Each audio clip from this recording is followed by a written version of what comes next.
You're listening to the Republic Broadcasting Network, because you can handle the truth.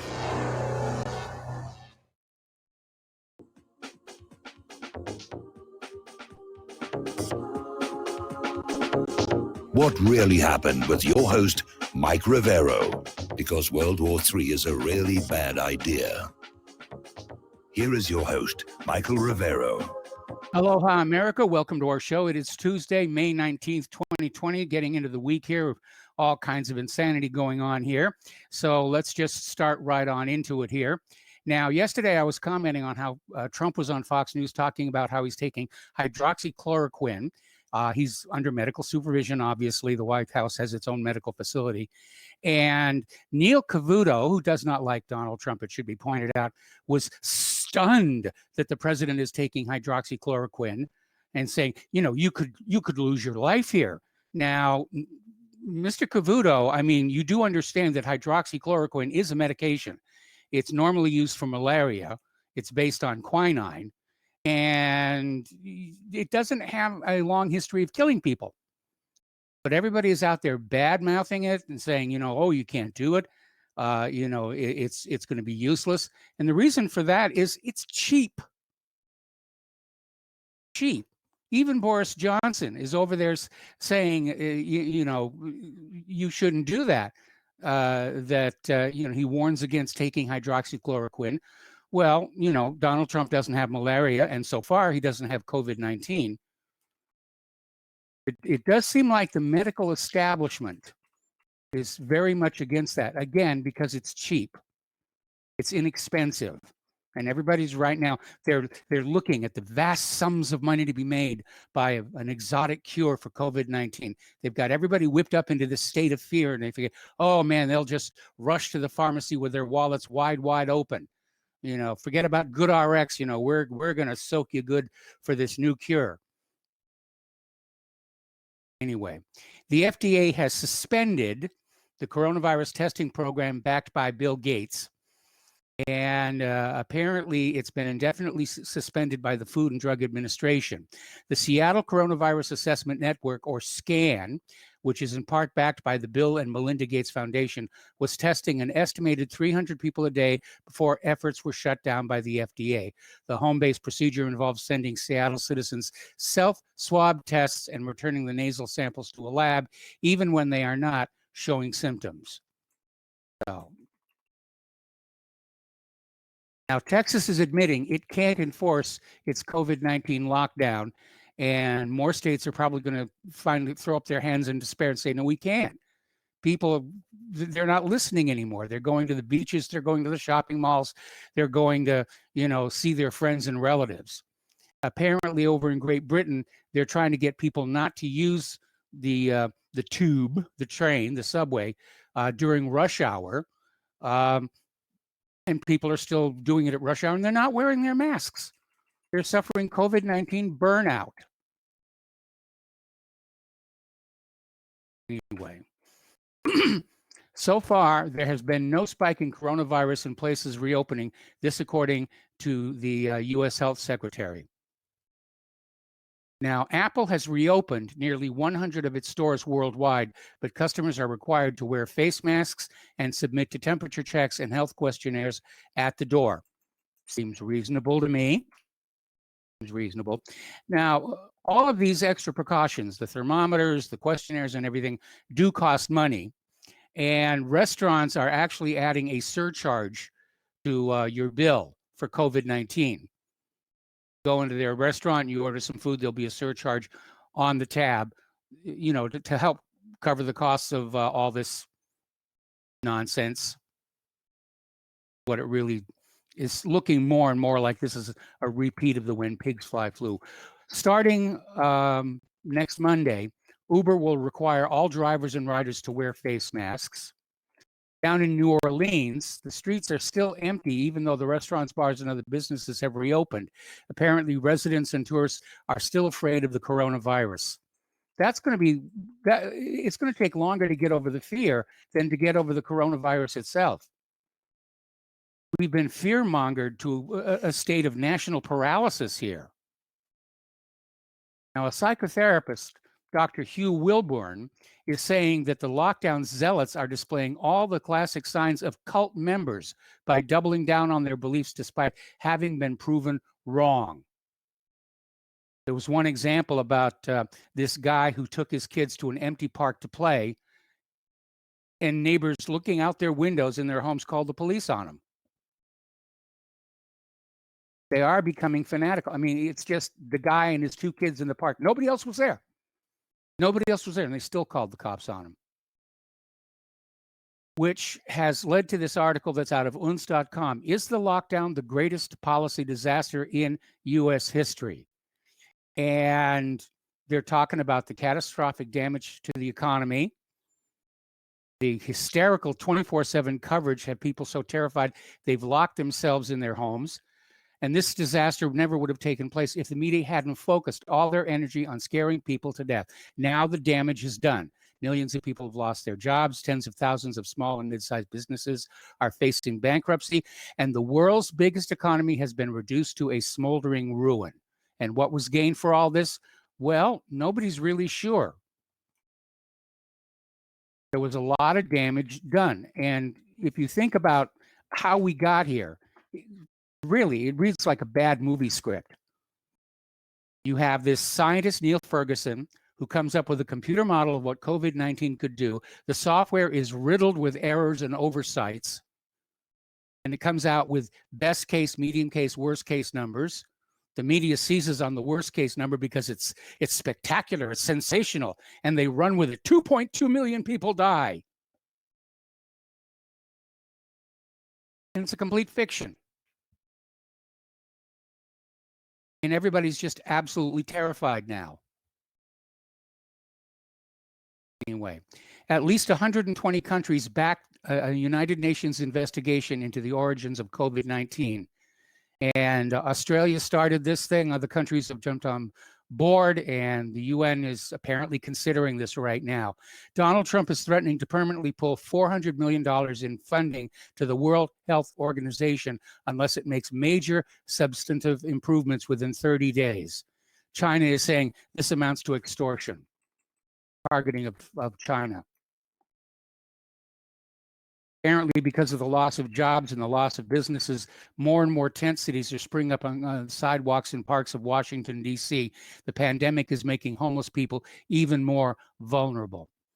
And a little bit of bad news from Oxford. Apparently, they were testing a vaccine over there that they had a lot of hope for. Well, it didn't work out. On the first trial, they had 6 monkeys that they injected with the vaccine. All 6 of the monkeys went on to catch COVID-19. So that one didn't work here. Robert Kennedy Jr. speaks the unspeakable about vaccines. He wrote this article, and it came out in, redpilluniversity.org. And he basically says the truth about vaccines is the opposite of what we've all been told. Kennedy says his research shows, 1, you are more apt to contract a disease from a vaccinated person than one who's not vaccinated. And 2, vaccines kill more people than the diseases do. That was certainly the case in 1976, where the vaccine killed 50 times as many people as the flu did. 3, vaccines are insanely profitable to the companies that make them, but that is peanuts compared to the profits from selling drugs and devices to treat illnesses the vaccines create.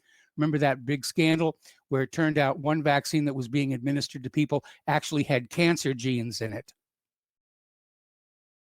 Now, this one's a little bit alarming, and this is coming out of Zero Hedge. A scientific study in Australia has found that SARS-CoV-2, the coronavirus that leads to COVID-19, was likely created in a laboratory.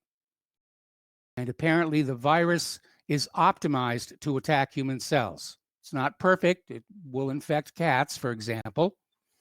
But apparently the virus is optimized to attack human cells. Now, this brings us to another interesting aspect about these viruses when they jump species. The other day I said they can always be made to reinfect the original host animal. Well, in this case, they went back and tried to reinfect a bat with SARS-CoV-2, sort of check the story that it originated in nature and not in a laboratory. And while they could make the bats sick, it was far more difficult to do so than for the virus to attack and infect a human being. So it's starting to look like maybe somebody was tinkering with this virus. Like I said, my theory is it was a biological weapon in development, not ready to go, not ready to use, but they were just starting to play around with it, and somebody dropped a test tube. Somebody walked on the spill, walked over to the wet market, and it went from there.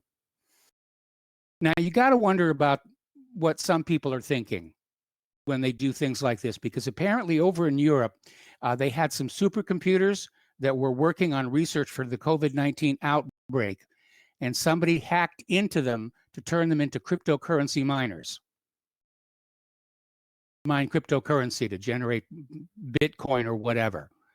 And apparently supercomputers in Germany, Great Britain, and Switzerland were forced to shut down amid a series of intrusions made with the goal of installing cryptocurrency mining malware. A similar security incident was reported from a high-performance computing center in Spain. The malware reportedly saw the shutdown of the supercomputers as a means of restoring a safe environment and rewriting passwords and credentials. Okay, so you're a hacker, and you hack into computers to mine cryptocurrency because, hey, that's what you do. But these particular supercomputers were being used to deal with this pandemic. And you have to look at the hackers, the callousness, the absolute lack of concern for them to go into these particular machines. Over in Wyoming, they're reopening all their businesses. They've had very few coronavirus cases because it's, big and, large size state and small population. So they're reopening their businesses. And in one case, there was a strip club that has reopened with a masks on, clothes off party. I saw that in a lot of photos about gentlemen's clubs where it said, clothed until further notice. So that was a little bit of humor there. All right, let's talk about our domestic politics now. Attorney General Barr is saying what happened to Trump in 2016 was aberrant. It was a grave injustice. And Barr is out there making statements like this, which make it sound like he wants to do his job and actually get to the bottom of this. But then he'll turn around and he'll say something else like, I don't expect to bring criminal charges against Obama and Biden. So he knows there's a line that he dares not cross. Now, Trey Gowdy has dropped a little bit of a bombshell. The Obama administration also unmasked President Trump's family. Wasn't just Trump, wasn't just the other individuals in his campaign. They unmasked his whole family, which means they were spying on his entire family. Pretty ugly stuff here. Now, a whistleblower has come forward claiming that Obama's Treasury Department, the one that was going after the conservative groups and trying to shut them down, same Treasury Department, was surveilling economically retired Army Lieutenant General Michael T. Flynn's financial records and transactions. But the Obama Inspector General covered it up. And by the way, the reason Trump fired that Inspector General is that he was appointed by Obama. And he's out there saying, we need to get rid of all these Obama IGs. Well, you should have gotten rid of all the Obama holdovers the day you got the job, Don. Biggest strategic mistake you made, in my opinion here. So apparently the Treasury Department spied on General Flynn, Paul Manafort, and the Trump family. Senator Ron Johnson is asking Barr to declassify the remaining portion of Susan Rice's January 20th, 2017 email about the secret Oval Office meeting. Now, there's kind of an old saying that you write memos not to inform the reader, but to protect the writer. And apparently, Susan Rice on January 20th of 2017 sent an email to herself in which she wrote down about the secret Oval Office meeting with the cabal team that was after Donald Trump here. And Obama, Joe Biden, Sally Yates, James Comey, Susan Rice, John Brennan, and James Clapper were all in this meeting discussing the phony Russian dossier and General Flynn's phone calls with Russian Ambassador Sergei Kislyak. So they want that declassified and they want to see what else is in there. Let's talk about Joe Biden. He's still out there. He's in his basement, I guess. And he actually once bragged about nearly being arrested for following lovely women. And it's a story that basically, has resurfaced now that he's facing sexual misconduct allegations from, I think it's up to 8 women now. And apparently back in October of 2008, during a campaign swing through Athens, Ohio, he had a story about what occurred during his last visit to the city. At the time, Biden, who was the Democratic vice presidential nominee, claimed he had journeyed to the city for a football game between his alma mater, the University of Delaware, and the local Athens-based Ohio University sometime in 1963, and saw this group of very lovely young ladies, and he just followed them, admiring them, and apparently not realizing they were walking into a female-only dormitory, at which point the police were called. And he bragged about this. He actually bragged about this. We used to poke fun at Bill Clinton for having a woman problem. Looks like Biden is worse to me here. By the way, with regard to the allegations currently against Biden, the feminists who now claim they never meant believe all women are gaslighting us. They're out there saying, well, when we said believe all women, we didn't mean believe all women, just the ones that complain about conservatives. You never believe a woman who accuses a liberal or a Democrat. That's understood. We don't even have to say that. And this is a story that was coming out earlier today here. Apparently, the phone calls between Biden and Ukraine's Poroshenko have been leaked. And it details the $1 billion quid pro quo to fire Burisma prosecutor, General Viktor Shokin. And Poroshenko admits he did absolutely nothing wrong. He was fired in exchange for $1 billion in U.S. loan guarantees, and Biden bragged about that in January of 2018. So who's coordinating with the Russians? Who's conspiring with the Russians? Wasn't Trump. Biden, along with Hillary. And just when you think it's safe to close the file on Jeffrey Epstein, apparently there's been another surfacing of one of Epstein's victims. And apparently what happened to her was so icky, I guess is a good word, that the lawyers decided it was too graphic to be included in official public legal documents.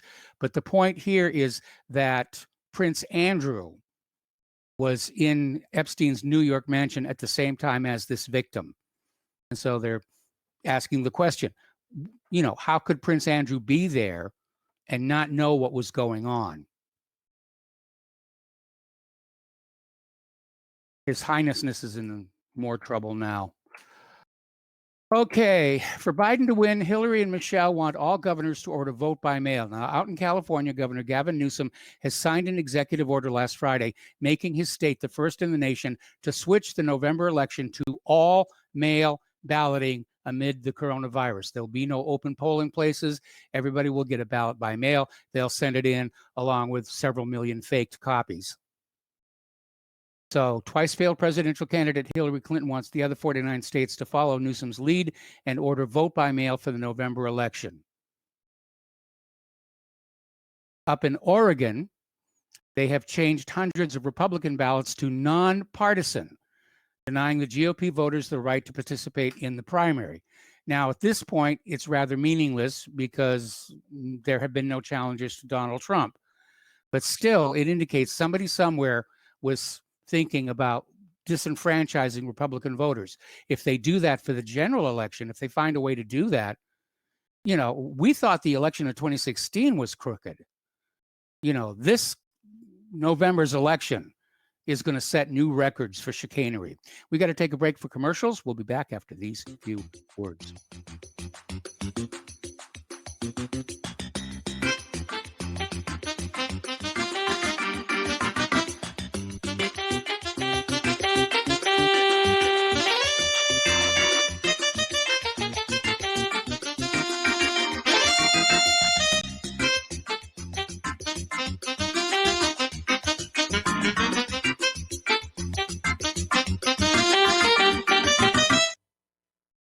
Here at Republic Broadcasting Network, we have been building our online store. Well, we have been focusing on bringing you the best talk show host in the country. Here at Republic Broadcasting Network, we also want our listeners to have products they can use every day and in times of emergency. We have added new products each week to our store. Your support of this network, plus products at the best prices, is a win-win situation. Check out our new store. Go to our website, republicbroadcasting.org, and click on the online store located at the top of our website. Together, we can continue to grow RBN and help our listeners prepare for the future. Go to republicbroadcasting.org and click on our online store or call us 800-724-2719 extension 3. 800-724-2719 extension 3. As a listener of RBN, you're surely concerned about being informed and being ready for whatever may come. Please consider the following questionnaire as a soul-jarring wake-up call. If you answer no to more than 2 of these following questions, you probably aren't going to make it through any major disruption in our country. The questions were compiled by people that have been there. Are you really ready? Do you own your own firearm for the primary defense and protection of you and your loved ones? Have you ever been professionally trained to stand against life-threatening behavior? Have you ever practiced enough to fire 500 rounds during a 2 to 4 day time frame, day and night? Can you load, unload, fire, and clear a jam in total darkness? Have all the adults in your household been professionally trained? Are you, life and death, comfortable with your abilities with pistol, revolver, shotgun, and rifle? Are you aware that everything that you do to prepare for an emergency is a waste of time, money, and energy?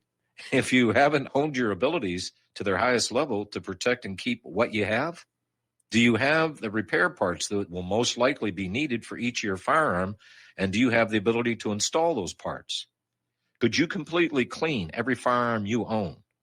Are you aware that your body won't go where your mind hasn't been? In other words, without proper training, followed by regular practice, you probably will not win a gunfight. Well, how did you measure up? Take the once-in-a-lifetime opportunity to start correcting your deficiencies by receiving your Commander Lifetime Membership with Front Sight Firearms Training Facility.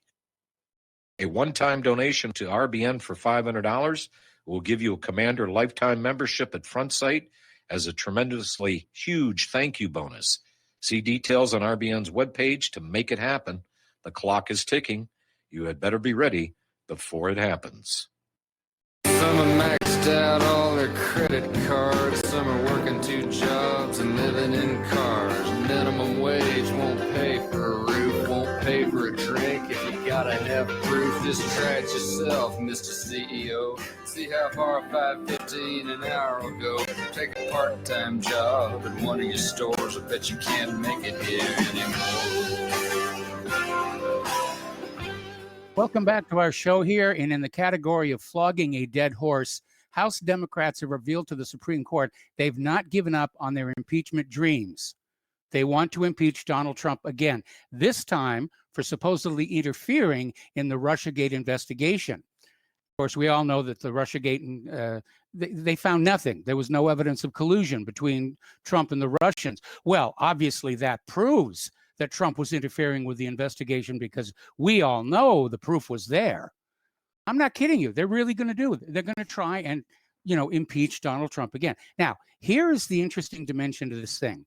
Okay, they may be able to impeach in the House of Representatives. They will not get the Senate to remove him from office unless they're counting on 2 things happening in November.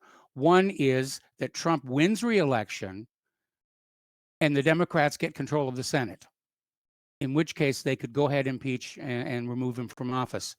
But this basically is admitting to everybody the Democrats think Trump is going to win. Or they wouldn't even be bothering with this right now. Okay, Alexandria occasionally has a Cortex, is out there saying that the rich should pay their fair share of taxes. She has a tax bill of her own dating from 2012 in her defunct publication company. And she's owed the taxes for 7 years. The bill has grown to more than $2,000.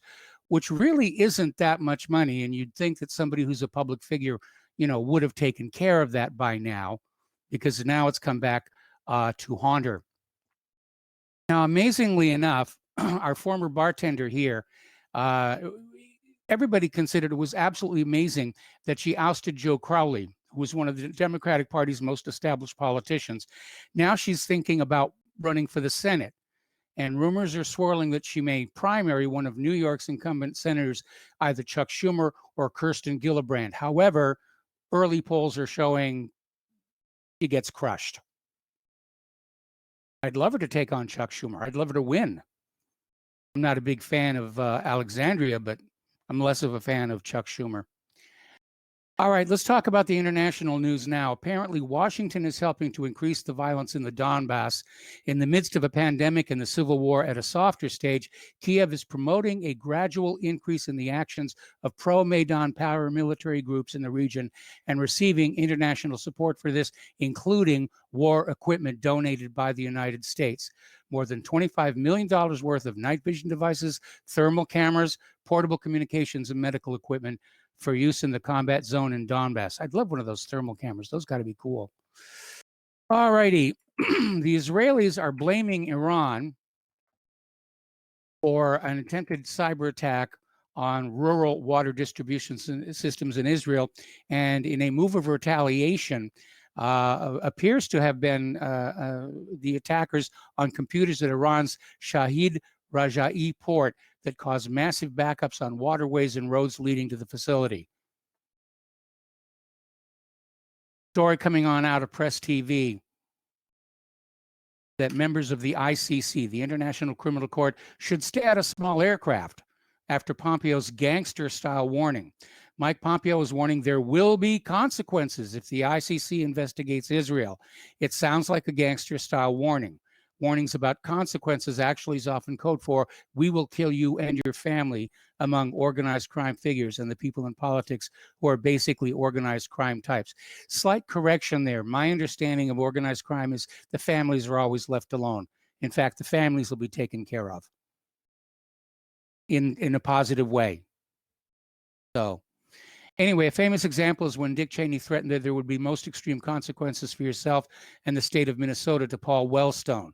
He said if Paul Wellstone continued to pursue the path he was on, opposing the invasion of Iraq, this was in 2003, and also threatening to try to investigate 9/11, well, that part wasn't public, there would be extreme consequences. And less than a week later, Wellstone, his wife, his daughter, and his entire campaign staff died in an extremely suspicious plane crash in perfectly good weather when the media apparently was ordered to report there was bad weather. I remember when that one happened. They kept saying, oh, terrible, terrible, terrible weather. And everybody in the air said, no, the weather was fine here. Same thing when John F. Kennedy Jr.'s plane went down on Martha's Vineyard. And the news was saying, oh, it was cloudy, impossible to see anything. I have family on Martha's Vineyard. And they said it was a clear night. They could see stars overhead. They could see the mainland. Anyway. The U.S. Afghanistan withdrawal is still moving forward even after a new Daesh, Daesh carried out a deadly Kabul attack. Washington still plans on meeting its troop withdrawal goals, and the process remains on schedule, according to a Pentagon spokesperson. Rocket attack has hit a house in Baghdad's Green Zone. Nobody was in the house. No casualties reported. Apparently, the Katyusha rocket inflicted minor damage on the wall of the house. Gee, you'd almost get the feeling the Iraqi people don't want the United States to be there anymore. All right, we got to take another break here for commercials, and we'll be back with more news after these few words.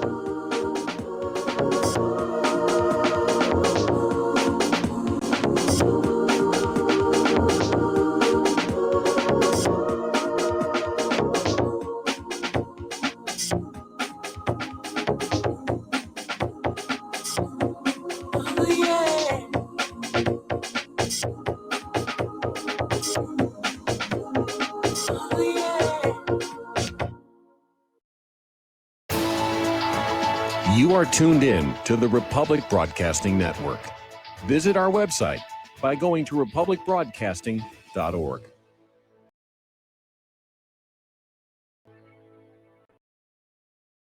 Is the Second Amendment your line in the sand? Is the United States Constitution important to you? Are you worried about gun confiscation? You need to join us for free at gunconfiscation.com. At gunconfiscation.com, you will meet like-minded patriots, get the latest Second Amendment news, and find anything you need to prepare for gun confiscation. Visit gunconfiscation.com today. That's gunconfiscation.com. Which side are you on? Talk Right, the conservative app offered by TalkStream Live that caters exclusively to the conservative talk radio community. Here you'll see only talk shows and podcasts from the conservative right, all the big broadcast names and online digital shows in one place. Talk Right makes it easy to find all your favorite conservative talkers with all the upscale features you come to expect from TalkStream Live.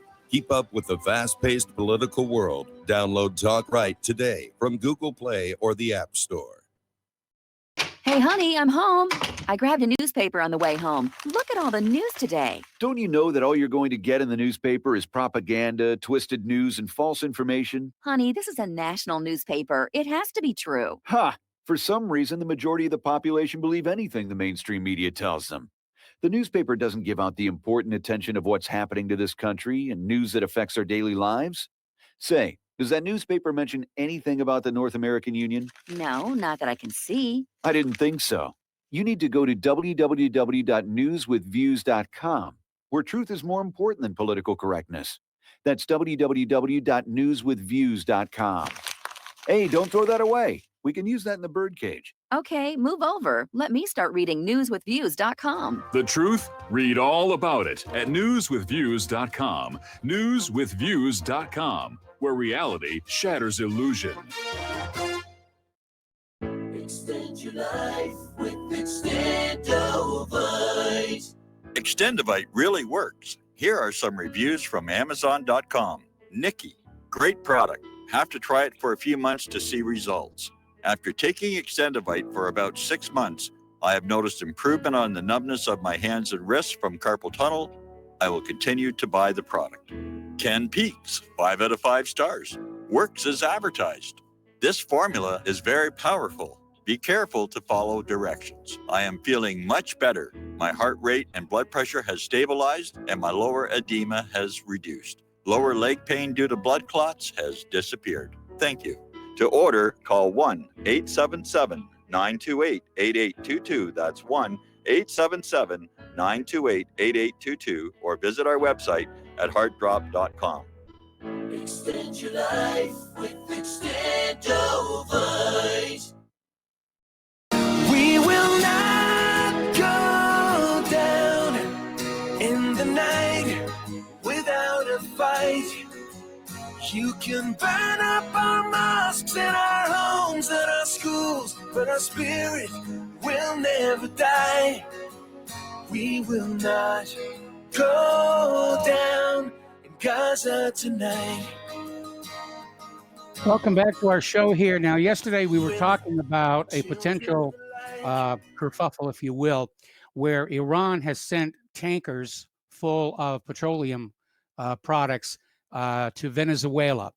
And earlier, Iran had shipped parts to repair one of their refineries and get it back in service. And now they're sending the stock, if you will, to process through the refinery. And of course, the United States has sort of a de facto naval blockade along the coast. And everybody's wondering what's going to happen when those Iranian tankers get there. Now, the spokesman for Iran's administration says the Islamic Republic is ready for the worst case scenario in its current confrontation with the U.S., stressing that Tehran-Caracas relations are not the business of other countries. A lot of tough talk coming out of Iran right now, and it feels to me like Iran has just really had it with being pushed around for the United States at this point. And let's see, Ali Rabai made his remarks at a weekly news briefing on Monday, saying our foreign minister has issued necessary warnings, and the issue is also discussed by the Iranian administration and the Supreme National Security Council. We hope that the U.S. would not make such a mistake, but in any case, we will take all possibilities into account and are ready for a worst-case scenario. In other words, they're expecting there to be some shooting. Now, according to the U.S. Southern Command commander, Admiral Craig Fowler, Iran is interested in assisting Venezuela only because it wants to gain territory in Latin America. Oh, gosh darn those evil Iranians wanting to be in South America. That's the United States' backyard. They can't go down there. So as a result, the U.S. government is investigating with its allies Iranian support by President Hassan Rouhani for suspected terrorist groups in the Middle East and working with the Maduro regime in Venezuela, ignoring the fact that Maduro was actually elected in a democratic election here. So the Iranian regime recently sent 16 flights with spare parts to restart a Venezuelan oil refinery. It was also reported that the government of Iran arranged 5 oil tankers to transport gasoline to Venezuela. Socialist Venezuela has the largest oil reserves in the world and now needs gas shipments from Iran to operate. All that oil and gas has absolutely nothing to do with the U.S. efforts to get Maduro out and Guaido in. And proving once again that provoking other nations is what the U.S. loves to do, the Pacific Fleet Submarine Force has sent a submarine force into the Western Pacific in a message to China. And apparently all of its forward deployed subs were simultaneously conducting contingency response operations in the Western Pacific, downplaying the notion that Navy forces have been hampered by COVID-19. At least 7 submarines, likely more, including all 4 Guam-based attack submarines, the San Diego-based USS Alexandria, and multiple Hawaii-based vessels are part of the effort. In their fooling around Chinese waters, or close enough to them to make the Chinese nervous. Okay. Russian media outlets are speculating that sanctions the U.S. might impose on Egypt in the event that it goes ahead to acquire the Sukhoi Su-35 fighter, as Washington has previously threatened. Russia today stated it's now become known that the deal is about to be implemented despite U.S. threats to Egypt made by U.S. Secretary of State Mike Pompeo, that the implementation of this deal may render Egypt subject to sanctions under the Countering America's Adversaries Through Sanctions Act. Say that one 3 times fast. And, you know, obviously Israel does not want Egypt to have the Sukhoi because it's a very capable fighter. And I'm sure that Israel is getting the F-35, but the F-35 isn't really everything it was supposed to be. In fact, there's been yet another problem with the F-35. They've discovered that when it flies at its maximum speed, it damages its own tail, the empennage. And so, at least for the time being, they can't fly the F-35 at its rated speed. Just like they can't fly the F-22 at its rated altitude because of the oxygen problem. So according to experts, the Egyptian army's acquisition of the Sukhoi 35 will lead to a military imbalance in the region, meaning it won't be one-sided in favor of Israel. It's one of the most powerful fighter aircraft in the world, and it will guarantee the Egyptian army's superiority over other air forces in the region, meaning Israel. It's always about Israel. Meanwhile, over in the Navy shipyard, according to an audit run by the U.S. Government Accountability Office, 21 of 24 ships at the shipyard failed to meet their repair schedule.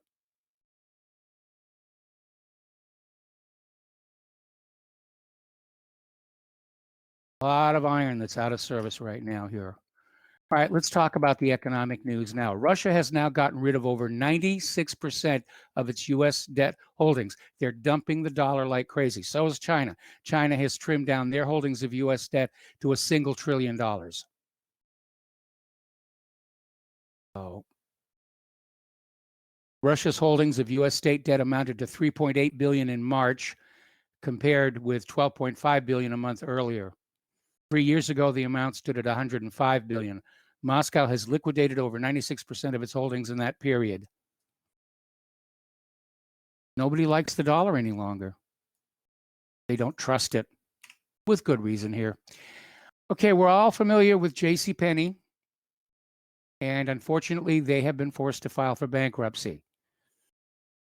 Another iconic retailer is about to bite the dust. The 118-year-old store sells clothing, cosmetics, and jewelry at over 850 locations across the country. It employs more than 80,000 people. Tier 1 Imports is going to close all of their stores, citing the uncertainty of the post-coronavirus retail. They filed 3 months ago for bankruptcy. Okay, we're hearing all this debate and all this talk about further, bailouts for big business and bailouts for people. Mark Cuban wants the U.S. government to give every household a $1,000 stimulus check every 2 weeks, but there's a catch. If it's not spent within 10 days, the check expires and will no longer be honored. Well, I don't think that's going to pose a problem for most households. To get the $1,000, yeah, that'll be gone within 10 days. Rent, food, things like that. All right, the number of unemployment benefit claims soared by 856,000 to 2.1 million rather, after the lockdown, despite a furlough scheme that kept millions at work. In other words, a lot of people are losing their jobs, even with all these, programs to try and preserve jobs. We really have shattered the economy with all this fear mongering over the COVID-19. And let's see. Should U.S. shale be worried about a Chinese takeover? Well, I think they should be worried about a takeover in general. They're not doing very well here. One third of small businesses across the United States say they won't reopen, and 55% won't rehire the same workers they let go due to the COVID-19 pandemic. This according to a survey run by Facebook. The world is never going to get back to what we knew before. And it was a fear reaction. Anyway. All right, the Gold Antitrust Action Committee has asked the Commodity Futures Trading Commission whether it's ever audited the gold reported to it by the New York Commodities Exchange as being eligible or registered for sale and delivery on the exchange. They're wondering, is the COMEX gold really there? In a letter to Commission Chairman Heath P. Tarbert, Secretary Treasurer and GATA consultant Harvey Organ wrote, recent turmoil in the gold markets in the United States and the United Kingdom has raised questions about the integrity of certain market participants, including the New York Commodities Exchange and the London Bullion Market Association. Well, we already know how the gold is being fudged with paper contracts. We talked about this in that episode from America's Book of Secrets. The gold conspiracy.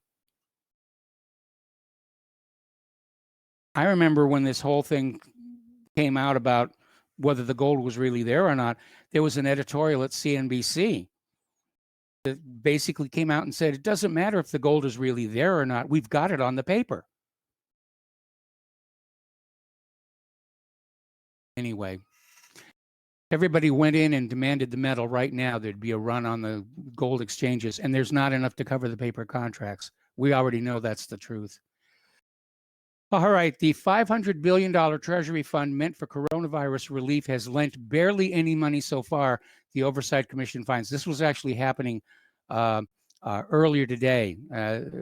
Yesterday, Trump was pushing for businesses to reopen as quickly as possible, and they had the commission the Oversight Commission meeting earlier today, talking about this, how some of these programs weren't working. All righty. Over in France, President Emmanuel Macron launches a program to teach Arabic in French schools. Now, you think about that one for a while. What's going on here? I mean, I can understand maybe teaching English in French schools. After all, we teach French in our American schools.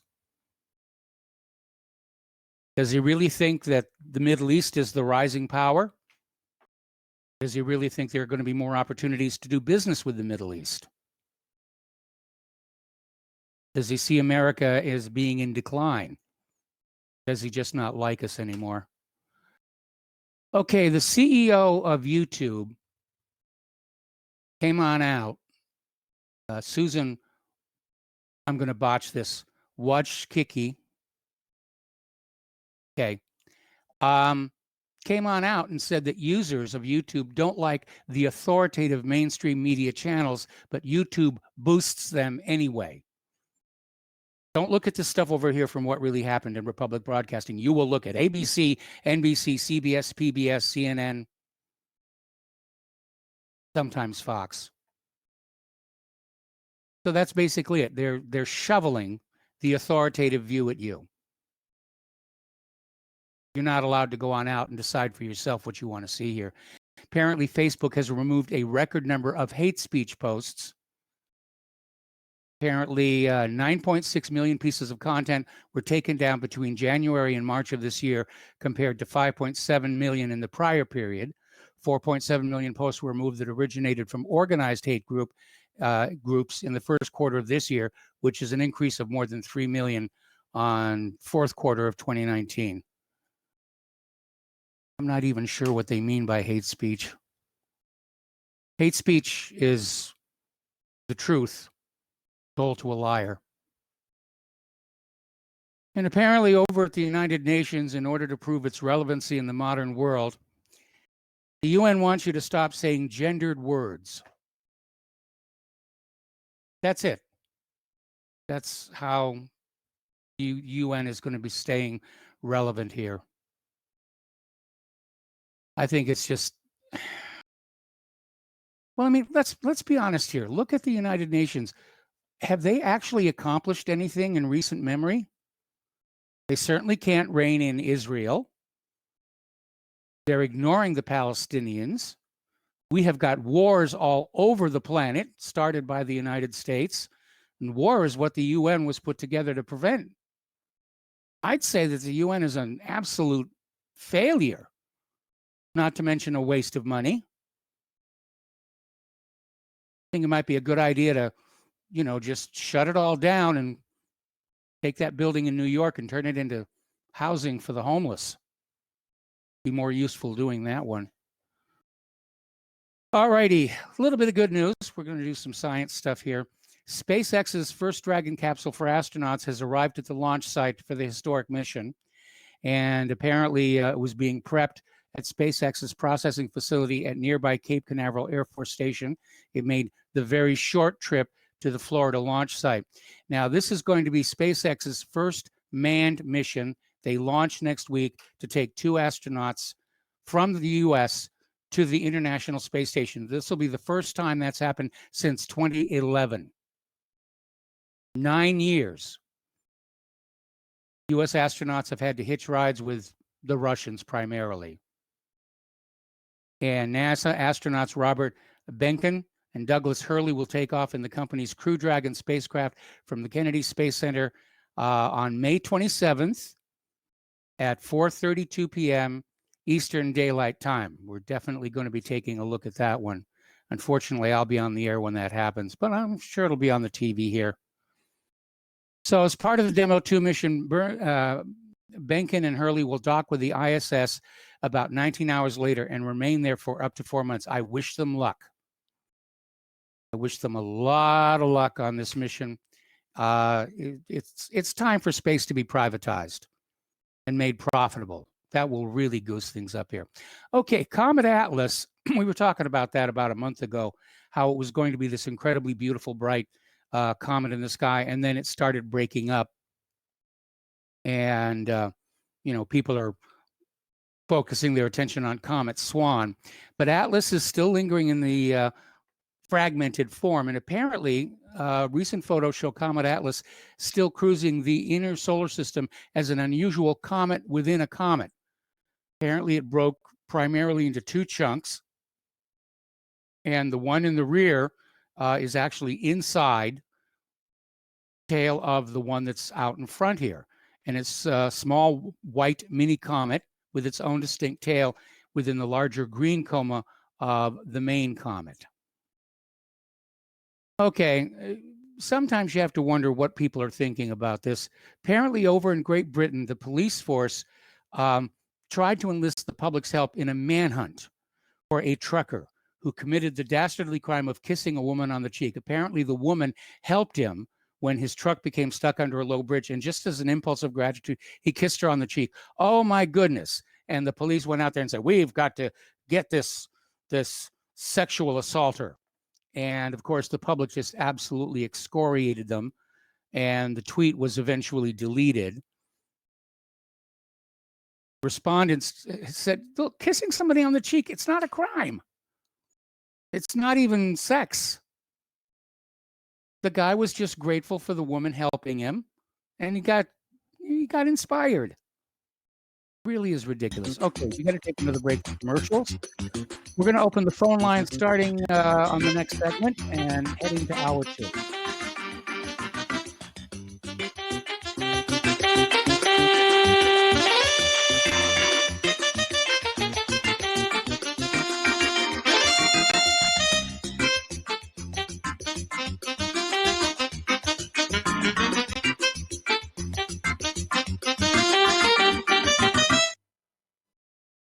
Homeowners, are you in foreclosure, expecting to be served with a foreclosure lawsuit, or suspect your lender has coerced you into an illegal mortgage transaction?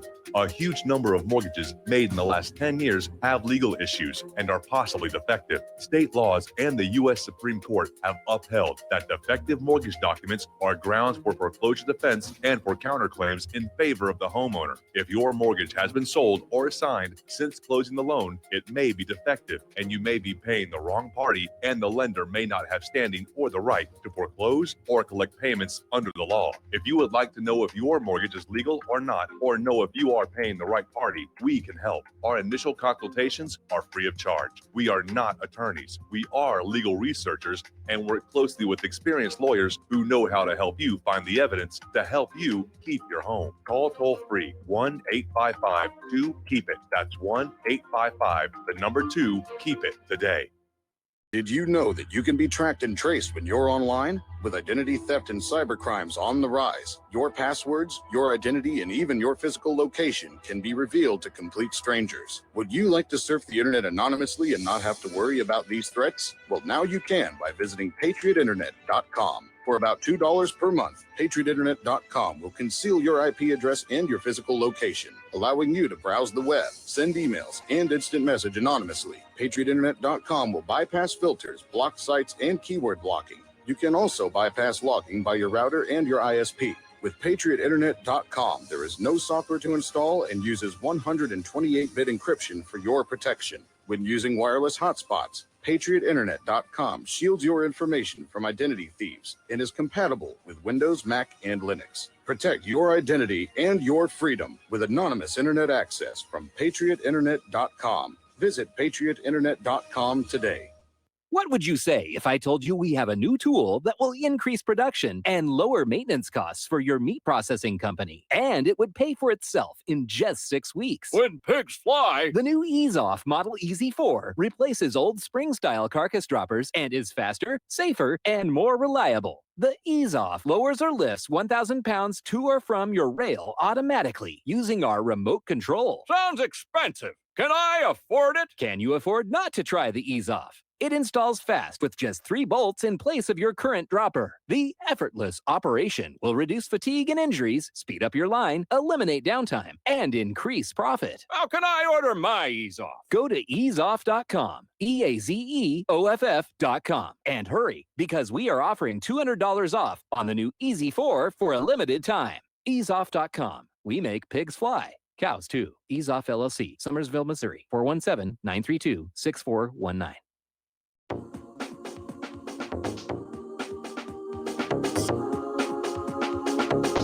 What really happened with your host, Mike Rivero. Visit us online at whatreallyhappened.com. Here is your host, Michael Rivero. Welcome back to our show here. And gun grabbers love to point to New Zealand and its strict gun control measures as the ideal, what we should have here in the United States of America. Left unsaid, of course, is that gun crime rates and killings involving guns in New Zealand have reached their highest level in a decade. And we see this happening time and time again. It's like the old adage, when guns are outlawed, only outlaws will have guns. And every time you take guns away from ordinary law-abiding citizens, crime does go up. Violent crime goes up. Here we have another example of that happening here. I remember when Britain instituted their gun ban, and the same thing happened. Gun crime went up. Crime in general went up because the crooks knew that people couldn't defend themselves anymore. And Britain kept the gun ban in place on the rationale that people felt they were safer, even though they weren't actually. Okay, a little bit of good news, though, for those of you who love the planet. Apparently, petroleum-based plastics may be a thing of the past very soon. There's a new plant-based plastic created from sugars extracted from sustainably grown plants, and these bottles would degrade to nothing in only a year. Completely biodegradable. So, you throw it out the window, which you shouldn't do, but I'm just giving you a hypothetical. You throw the bottle out the window, goes into the brushes off the side of the road there, and in a year from now, it'll be completely gone. I think it's a really good idea. I'm glad that they're thinking about that. Okay, story coming from shtfplan.com. The sun is entering the solar minimum and an age of global cooling. Well, I hate to say I told you so. Well, actually, I enjoy it, but Al Gore was wrong. We're heading into a new solar minimum. This is going to be a grand solar minimum, and we're going to have another little ice age. Sorry, but that's just the way it is. There have been no sunspots for 100 days. So get on out there and pump out that carbon dioxide and keep the planet from freezing.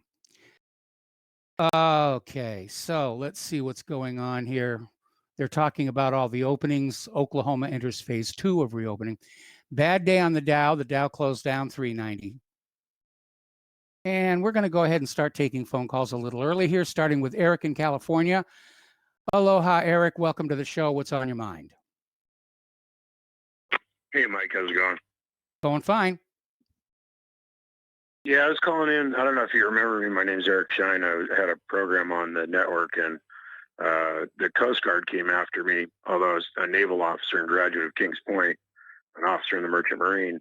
Yes. But the Coast Guard is saying that it's a branch of military in Homeland Security. Now, it's not. It's not supposed to be. It's supposed to be a federal maritime police and regulatory agency.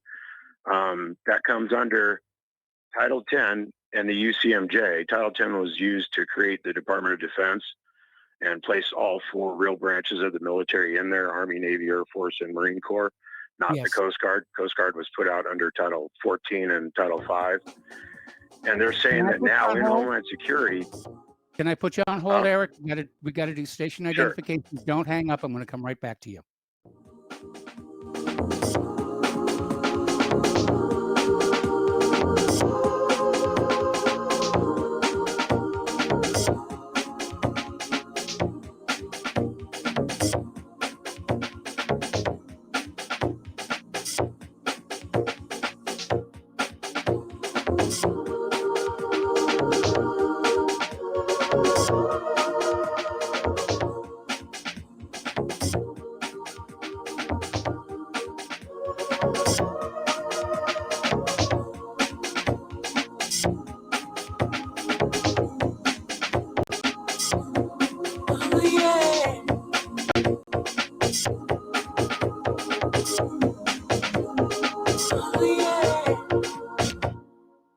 Talk Right, the conservative app offered by TalkStream Live that caters exclusively to the conservative talk radio community. Here you'll see only talk shows and podcasts from the conservative right, all the big broadcast names and online digital shows in one place. Talk Right makes it easy to find all your favorite conservative talkers with all the upscale features you come to expect from TalkStream Live. Keep up with the fast-paced political world. Download Talk Right today from Google Play or the App Store. The Republic Broadcasting Network late-night premiere show, The Red Pill Hardcore, is hosted by activists that want to hear from you, the listeners. So that you can get involved in the activism, please call in at 800-313-9443 at 10 p.m. to enter the discussion. To book yourself as a guest, call our studio at 202-657-5715 or contact RBN staff Remember, keep it real and take the red pill. You're listening to Republic Broadcasting Network because you can handle the truth.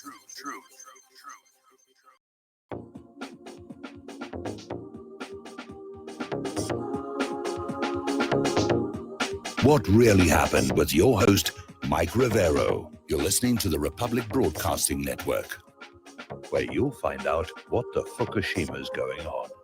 Welcome back to our show, hour number 2. The phone lines are open, 800-313-9443. We're talking with Eric in California. And Eric, you were making it clear to us where the 4 main branches of the military are separate and distinct from the Coast Guard. Well, they're supposed to be, in 1947, after World War II, Congress met, convened, did a lot of stuff right after World War II. But it created the Department of Defense, shut down the Department of War because of the Geneva Conventions and a bunch of other stuff that went on because of the war and/or wars, several wars, World War I and II. The Coast Guard's been playing this game and trying to turn itself into a self-declared, self-defined branch of military and use administrative law to do it. Administrative law is as dangerous as what they're doing, the Coast Guard is doing, in turning themselves into a branch of military. They are not a branch of military. The only time that their personnel become military personnel is when they're moved into and under the Department of the Navy in the Department of Defense. Title 10 and the UCMJ is to be contained within the Department of Defense only. It's like a military asset or a military weapon. It's like taking a nuke out of DOD and putting it into another agency or department. They've used the Coast Guard because they're trained on the UCMJ so that in the event like Vietnam occurs and we need small boat operators to go up the deltas and stuff and operate small boats, they move civilians via voluntary, they open it up and anybody who wants to volunteer, they take them and they move them into the Department of Navy via Title 10 executive order. They're working for the Navy. They're no longer in the Coast Guard. We still need the Coast Guard, a federal civil service. The reason it's a civil service because it deals with civilians. Even they bring on and put the Coast Guard pennant up on a Navy combatant ship to show that there's civilians on board so that they can interdict with and or deal with Cuban refugees, programs where they're doing drug interdiction, in international waters, but using a naval combatant as the platform and have the Coast Guard on board as, civilians. They've turned themselves into a branch of military in Homeland Security. This happened in 2003 when they moved into Homeland Security from the Department of Transportation. You don't get a branch of military from the Department of Transportation, I'm sorry. As if it came through the Department of Defense, which it did not. They are saying that they are a full-fledged independent. There is no, like the Navy has a Secretary of the Navy. The Coast Guard, there is no Secretary of the Coast Guard because it wasn't branched off a branch of military. The Marine Corps was branched off of the Navy.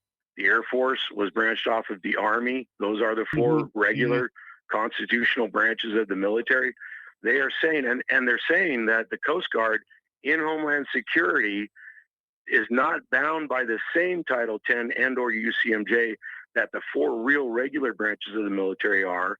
That okay, how does this relate to you? Posse Comitatus does not apply to the Coast Guard. Think about that. Okay, so how does this relate to you? You said they were coming after you. Well, they prosecuted me. They brought me in, stripped me of my naval commission, turned me into, quote unquote, a civilian, and then prosecuted me in what was clearly a military tribunal. They even called it an Article 32 proceeding. They used a military JAG officer in the Coast Guard, an attorney in uniform, as the prosecutor, same guy who had tried to cover up an explosion that I had tried to stop before it happened and dumping of hazardous materials and some other stuff. He was a lieutenant. They sent him away to law school. This guy pursued me for 10, 12 years. The stuff that's going on and the people that are involved are people like Ted Olson, who was the former Solicitor General under Bush, 2001 to 2004. Ted Olson, his claim to fame, I guess, for want of a better word, about his wife being killed on one of the planes, Yeah. and et cetera, et cetera. Ted Olson's law firm, Gibson, Dunn and Crutcher, it's been around since 1890, is one of the law firms that came up against and came after me. And then Ted Olson is Solicitor General at the very same time. His law firm is pursuing me. Okay. So there's some big players involved in all this stuff going on, and they're directly involved in 9/11. They're involved in all this COVID BS. They're involved in a ton of stuff that's been going on since pretty much, I would say, Reagan and or the fall of the wall in Berlin, Germany, and the reunification of Germany. Okay, so what is your What's going current, on with home? yeah, what's your current status? I mean, has the situation They resolved? destroyed or- me. Yeah. No, okay. their stuff. They posted all this stuff on the internet. They came after me and charged me for being depressed, which isn't a valid charge. They tried to prove that I was mentally incompetent. They stole medical records, falsified medical records. They're presenting it to themselves. The Coast Guard is a prosecutor. The judge is a lieutenant commander in the Coast Guard himself. And I'm an alleged civilian. They identified me. To me, this goes like, and you can say I'm exaggerating, this goes like when we had the video come out about when the guys in the Blackhawks were targeting civilians, unarmed civilians or whatever, and shooting at them. This is the same thing here, because they're using military assets, military personnel, military law, martial law, the most overt form of martial law, and use it. If it's one person, doesn't matter. You can say, well, that'll never happen to me because I'm not in the same predicament or situation. Well, under administrative law, which is part of common law, they take and borrow a phrase here or a phrase there, and they will use it in agriculture cases. I mean, the guy that was the judge in my case sat on the 9/11 Families Trust Fund, and he and Feinberg and a bunch of others kept as much money, injured the rights of the individuals. None of them ever made it to court. I don't know if you remember Ellen Mariani. She was like the last person still surviving that almost made it to court, and she never did either, and they went after her.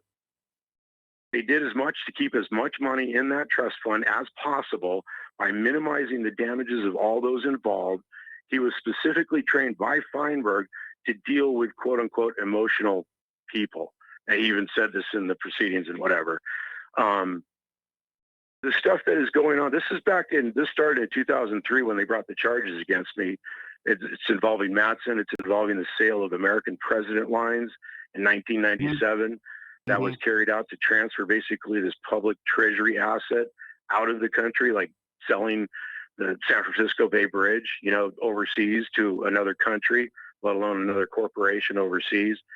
That they have, it's like what's going on with Burisma and Biden. These guys are so crazy, they're so corrupt that when anyone like myself or whomever is gone after, people need to circle the wagons, because no one can stand on their own when they're put in a position like this. And oftentimes many of the very same people that are involved in all of these corruption, like the judge that sat on my case, Brzezinski, he actually ruled on a case called Rendon versus TSA, where he ruled that $700 fines for cursing in a public airport are valid, are okay. Okay. Well, I mean, I could go on. Well, what I want to find out is what your situation is right now. Are you still in legal jeopardy, or is it kind of more or less over? No, I mean, from my point of view, this cannot stand. It needs to be, the Coast Guard should not be a branch of military carrying on civilian law adjudications and making rules for civilians as a branch of military. That's not our country. We don't do that. We don't allow that. I mean, we fought this. This goes back to the Civil War, when Posse Comitatus Act was passed in 1878, I think it was. Yeah. And it was because the North imposed the military upon the South for about 10 years in Reconstruction. And it took a very long time to get that pushed back. But this goes back to ancient times in Rome, and Caesar Augustus, or no, Julius Caesar, going into Rome with the military and taking over the government and putting his military personnel in charge of the government. Yes. It's not even a soft coup. It's a hard coup. All right. Well, listen, thank you very much for the phone call and a very interesting story. And I'm sure that people who are familiar with the military will be looking at your comments about the Coast Guard, because I'm one of those who thought the Coast Guard was just another branch of the military, and I stand corrected on that. So thank you very much. And we're going to give some time to some of our other callers, starting with Kelly in Austin. Hello, Kelly. Welcome to the show. What's on your mind? That's an interesting call. There's a dire warning in there, certainly.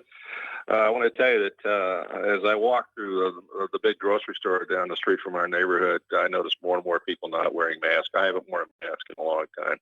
Yes. And I talk with a lot of people who are just tired of this nonsense. And when you talk to them, they'll tell you, yeah, we know this is all BS. They don't believe it. And you're seeing this more and more. And in Texas, I think you're going to realize that they can't enforce these lockdown rules and other rules associated with this, and that they're just going to have to give up and let people go back to having a normal life very soon, or things are going to erupt over here. I agree. And others as well. I see people walking through the store, the people who are dutifully wearing their mask, and I look at them and I think, that mask is a symbolic muzzle. You put it on and you obey orders, and you keep your mouth shut. You don't criticize. You don't criticize the people who are ordering you to do that. It's your muzzle. Think about that. Yeah. Anyway, the last thing I want to tell you was that about JFK Jr. I remember hearing that he was not IFR rated. No, but he was ready to take the tests. Well, he might have been ready to take the test, but he'd been warned not to fly that plane at night until he passed that test. Pilots, I'm a drone pilot, which is a far cry from a fixed wing pilot. But pilot friends of mine have told me that even flying at night, if you're not a real skilled IFR pilot, that in the darkness you can become disoriented, and in that disorientation you tend to overcorrect. And bad things can happen. So that's what I remember. But I think there's something very, very fishy about that accident too. So whether he was killed by people who were trying to make sure that Hillary Clinton had a shoe in to that position as a senator in New York, or whether it was just an accident, we'll never know. We'll know. And I'm sure I'd like to know what the damage report on the plane looked like. Was there any evidence of an explosion on the plane or something else that caused the thing to break apart? But I'm suspicious of that. But I'm also aware that he was told not to fly strictly under VFR at night, and he did, and that could have been a factor in his death. So, well, if you look at the radar his wife track, and his wife's sister. Yeah, Pardon? if you look at the radar track, I mean, the plane just literally fell out of the air, and fluttered down to the water like a dead leaf. Anyway, I've got a whole page on JFK Jr. that you can visit from the main page at whatreallyhappened.com. Anything else, Kelly? No. I really enjoyed hearing that last caller, and I tell you what, I think that there is a warning in there, because if you have agents, paramilitary or pseudo military agents of the government acting in a civilian law enforcement capacity, that's a cause for concern. Yes, that is cause for and concern. you put a tyrant like Hillary Clinton in office, and you ask yourself what you might expect. You'll be living under a military dictatorship very quickly. Absolutely. Anyway, look forward to the rest of your show, Mike. All right. Well, thanks an awful lot. We're going to switch over to Matthew in Pennsylvania. Hello, Matthew. Welcome to the show. What's on your mind? Hi, Mr. Rivera. Sorry, this is off topic, but I'm always kind of a day behind. I just wanted to kind of give wag my finger at the other callers who continuously call in to bash on each other.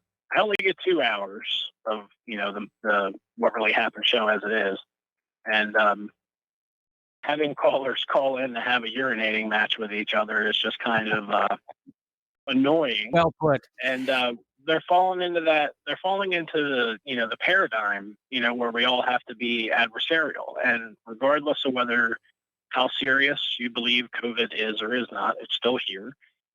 The erosion of our civil liberties is still here. So you're going to have a lot of people that feel differently about the subject, and every single one of those points is valid. There's not enough information going around for anybody to make a truly informed, absolute statement about, the COVID or anything related to it.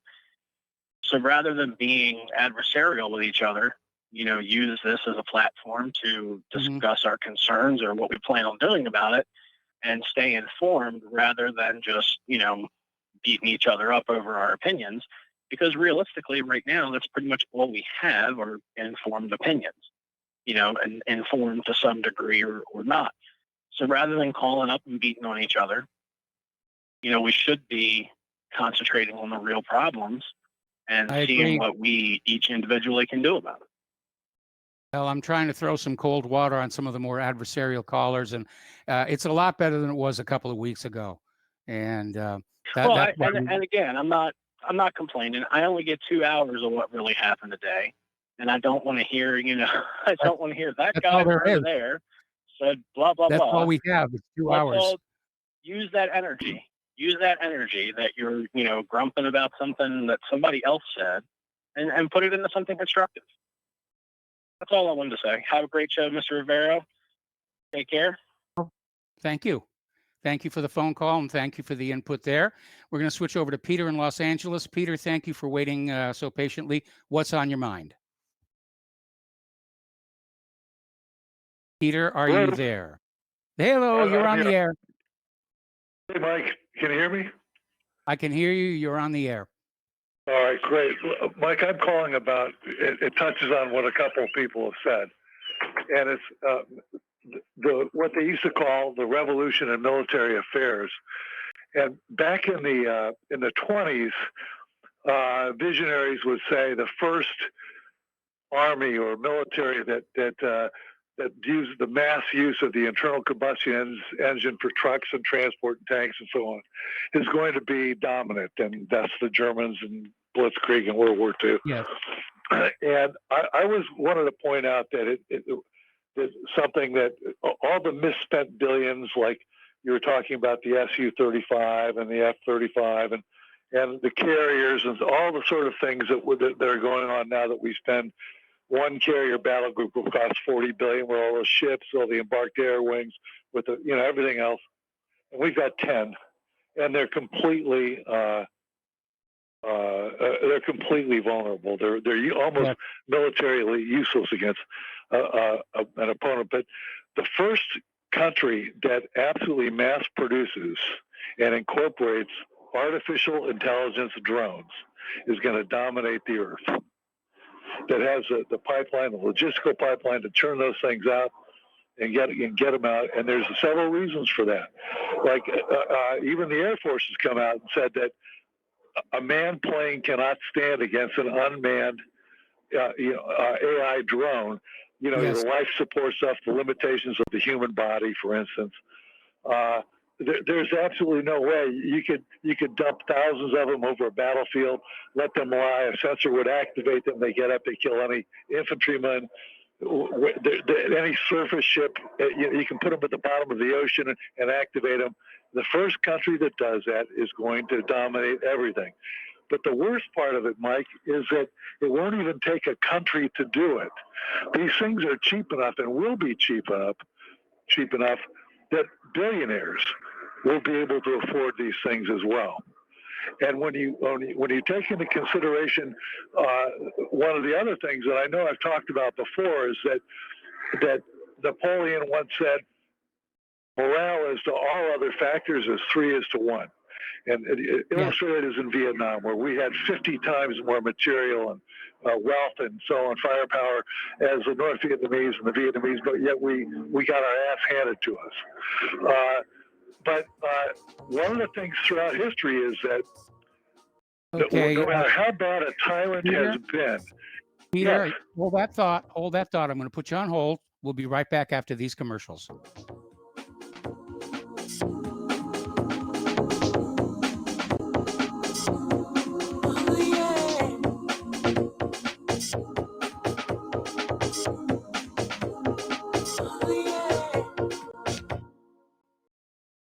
What would you say if I told you we have a new tool that will increase production and lower maintenance costs for your meat processing company? And it would pay for itself in just 6 weeks. When pigs fly! The new Ease Off Model EZ4 replaces old spring-style carcass droppers and is faster, safer, and more reliable. The Ease Off lowers or lifts 1,000 pounds to or from your rail automatically using our remote control. Sounds expensive. Can I afford it? Can you afford not to try the Ease Off? It installs fast with just 3 bolts in place of your current dropper. The effortless operation will reduce fatigue and injuries, speed up your line, eliminate downtime, and increase profit. How can I order my Ease Off? Go to easeoff.com, EAZEOFF.com, and hurry because we are offering $200 off on the new EZ4 for a limited time. Easeoff.com. We make pigs fly. Cows too. Ease Off LLC, Summersville, Missouri, 417-932-6419.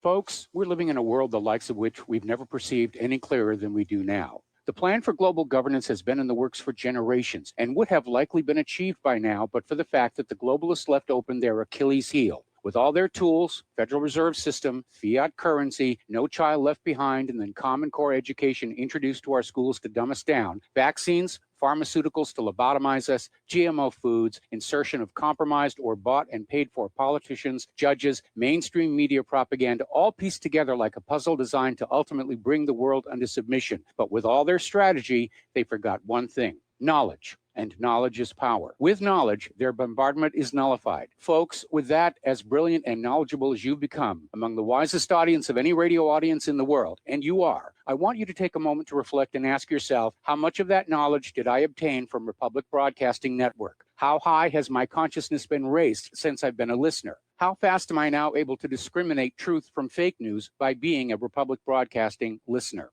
How clear am I now able to see the world since I've been listening to RBN? Ask yourselves those questions, folks. Then ask yourself, what is that knowledge worth to me? Like my morning coffee, how would I survive without it?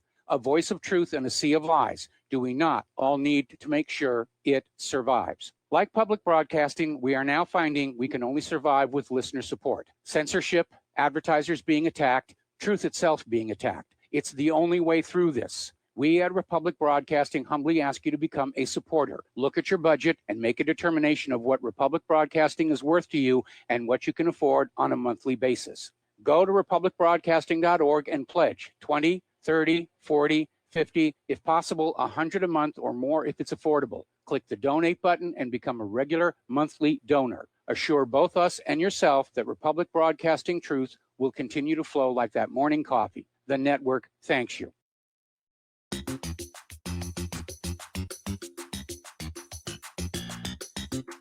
Welcome to What Really Happened Radio. Visit us online at whatreallyhappened.com. And now, set your eyes on the future and let's consider what really happened. And welcome back to our show here. And a reminder that RBN is on a permanent fundraising drive here. We need your help. It's that simple. We need your support and your help to keep doing what we're doing, which is speaking truth to powers. So the postal address where you can send a check, money order, or if you prefer anonymity cash is Republic Broadcasting Network, 2251 Double Creek Drive, number 302, Round Rock, Texas, 78664. The phone number where you can make a credit or debit card donation is 800-724-2719, extension 3. And of course, donations to whatreallyhappened.com can be made from the main page there. All right, we're talking with Peter in Los Angeles. And Peter, if you could just sort of pick up where you left off. I was talking about the first country that embraces artificial intelligence drones is going to, in a major way, is going to dominate the face of the earth. It'll be almost like Skynet. Yes. But I was getting to the point where from a political point of view, in the past, Mike, as we've talked about before, no regime, no tyrant, no political leader, they've always been tied morally, at least in some way, they cannot exceed what the military or the law enforcement of the country or whatever will tolerate, because in the end, they have to rely on them for keeping them in power. They have to make sure that they have the Army's loyalty, at least to the point where they'll at least shoot at their own people if need be, and the law enforcement to carry out and protect them and so forth. So there's always been some sort of tethering of the political regime to and how far they will go to what the Army or the law enforcement in the country will tolerate. But that is eroding quickly with this artificial intelligence. When you can have a billionaire with a guy like Bezos, $150 billion, he can have those. They don't need to have the loyalty of an army. The drones will take care. All you need is a couple of coders that will code these things correctly and to do what you want. And all at once, you have no longer the monopolization of major force by the state. You have no longer the state tied to any sort of morality at all, because the drones will do whatever they want them to do. And it's harboring, it's a harbinger of like warlords, dystopian, horrible crap that I believe is coming down the road. And I'll shut up. What do you think about that? Argument. I think it's a very compelling argument. The way that we keep billionaires from acquiring nuclear weapons is we control that one critical component, which is the fissionable material. But in an army of AI drones, there's nothing there that's not available off the shelf. And so, it does sound like, if George Soros were to get angry with Bill Gates, we could see literally open drone warfare over our heads. And Mike, and what are we seeing anyways? We're seeing that the billionaires control our politics anyways, which is one of the reasons why I firmly believe, and I know I'd like to be rich too, but I don't think people should be allowed to have more than $50 million. I mean, these guys like Soros and Adelson and all these other people, they can play with us like toys, and you can't do that. A guy with 50 million wouldn't be a warlord threat. So that's just another reason for that. But it's a very troubling future that we're going into. Yeah, it's you make a compelling case there, and maybe money is the critical component that we need to put under control, the way we control uranium and plutonium. Yeah, right, and that's back to the Federal Reserve. But again, controlled by a cabal of billionaires, really. So it's all very honestly dystopian. But listen, I know there's other callers. I'll get off, but I just food for thought there. Yes. Yeah. There's a novel in there. Actually, there's a movie script in there. Anyway, Peter, thanks an awful lot for the phone call and for food for thought here. We're going to switch over to Tom in Florida. Tom, thank you for waiting patiently. What's on your mind? Well, good day. And I have to agree with Peter, Mike. Aloha to you. Good day. I agree with Peter that none of these people should have no less than 75 million. After 75 million, people shouldn't have that more than that kind of money. Come on. The interest alone on $75 million, you're living a beautiful lifestyle, and you don't have to go get such greed. But so I have to agree with Peter on that. Very good point. But and it will make probably a movie on it. But Michael, here's the reason I really called your show today. And I don't know if other people know about this. You know who the smartest man in the United States is, Michael? You have any idea who the guy's name is? Nope, not off the top of my head. Okay, I'll tell you his name. His name is Chris. I was just reading it. It was on the news today. His name is Christopher Langdon. The guy has an IQ of 210. There are probably smarter people in the world, but he's in the United States. I guess he's the smartest man we have. He lives in Montana, I believe it is, somewhere in Montana. And he's an older gentleman now, but he's Hey, Tom, I got to put you on hold. Tom, I got to put you on hold. We got to take another break for commercial. Stay on the line. We'll be right back.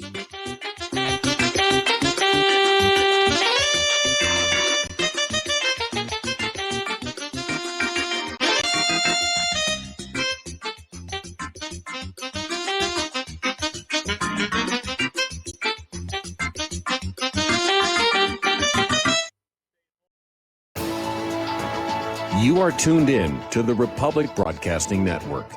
Visit our website by going to republicbroadcasting.org.